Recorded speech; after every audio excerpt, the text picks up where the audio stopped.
नहीं, सबसे पहले ये हाइपोथेटिकल क्वेश्चन है, तो मैं इसका जवाब प्रधानमंत्री के बेसिस पे नहीं दूंगा, मगर मैं ये जरूर कह सकता हूं कि जो हमारा शिक्षा का सिस्टम है,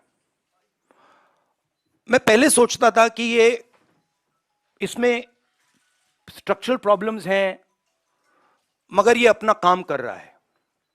आज मैं सोचता हूं कि ये अपना काम ही नहीं कर रहा है।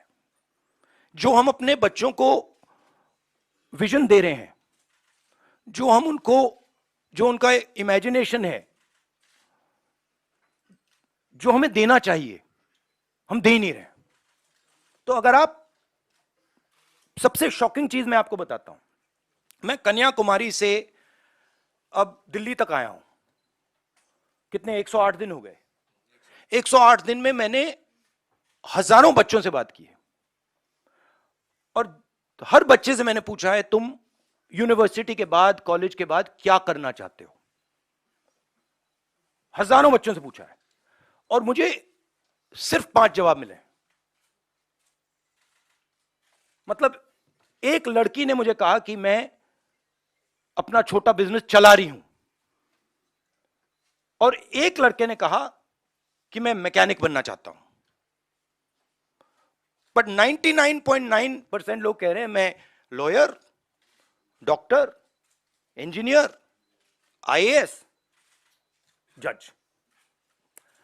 मतलब हमारा एजुकेशन सिस्टम हमारे बच्चों को कह रहा है कि जिंदगी में तुम्हारे पास 5 काम है, और रियलिटी ये है, रियलिटी सच्चाई ये है कि ये सब बच्चे इंजीनियर नहीं बन सकते, डॉक्टर नहीं बन सकते, लॉयर नहीं बन सकते। तो ये झूठ है। तो हम अपने बच्चों को झूठ बोल रहे हैं। मैं पूछता हूं, बच्चे आते हैं, कहते हैं क्या करना चाहते हो? आईएएस। अच्छा, आईएएस में कितने लोग जाते हैं हर साल? आप अंदाजा लगाइए, जवाब क्या मिलता है। मैं पूछता हूं कितने लोग आईएएस में हर साल जाते हैं? बच्चे क्या कहते हैं? क्या लगता है? अच्छा आप बताइए, कितने लोग जाते हैं आईएएस में? 250। बच्चे कहते हैं 5 लाख, 6 लाख, 1 लाख, 2 लाख, 3 लाख। जब मैं उनको कहता हूं भाई 150 जाते हैं, 2-3 को मैंने गलती से कह दिया, एक लड़की को कह दिया, वो रोना शुरू कर दी कि देखिए हम उनको सही इमेजिनेशन ही नहीं दे रहे, हम उनको रास्ता ही नहीं दिखा रहे हैं। तो पहला काम जो एजुकेशन सिस्टम है, और ये टॉप डाउन, ये इमेजिनेशन को मारने का एजुकेशन सिस्टम है, ये एजुकेशन को खोलता नहीं है। तो सबसे सबसे बड़ा काम, और ये शायद 2-3-4 साल में नहीं होगा, मगर डायरेक्शन ये होना चाहिए। और जो न्यू एजुकेशन पॉलिसी वो तो बिल्कुल दूसरे डायरेक्शन में जा रही है। तो पहली ये बात है। दूसरी बात, ये खुले तरीके से बोल दूं तो ये रेंट सीकिंग नेशन है, इसे प्रोडक्शन नेशन बनना चाहिए। फर्क है।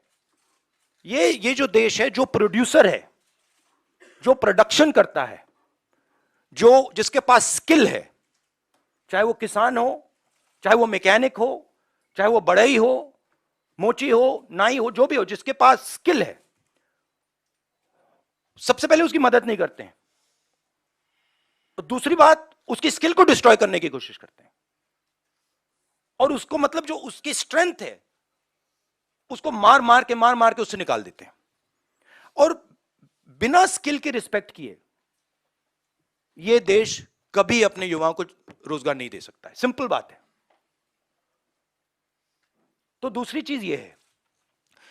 तीसरी चीज है कि, और ये मैं थोड़ा जो बॉर्डर पे हो रहा है उसके बारे में कहना चाहता हूं। जो देश में हिंसा है, नफरत है, केओस सा है, इसका असर, इसका इफेक्ट दूसरे देश देखते हैं और उसका फायदा उठाते हैं। हमारी जो कंफ्यूज्ड फॉरेन पॉलिसी है, जो एक प्रकार से event based non strategic foreign policy है, उससे हिंदुस्तान को जबरदस्त नुकसान हो रहा है। और बहुत भारी चोट लगेगी। और मैं इसको दोहराता जाता हूं मगर कोई सुनता नहीं है। जैसे मैं कोविड के समय दोहरा रहा था कि भाई प्रॉब्लम आ रही है, कोई सुनता नहीं है। तो ये भी बहुत जरूरी चीज है।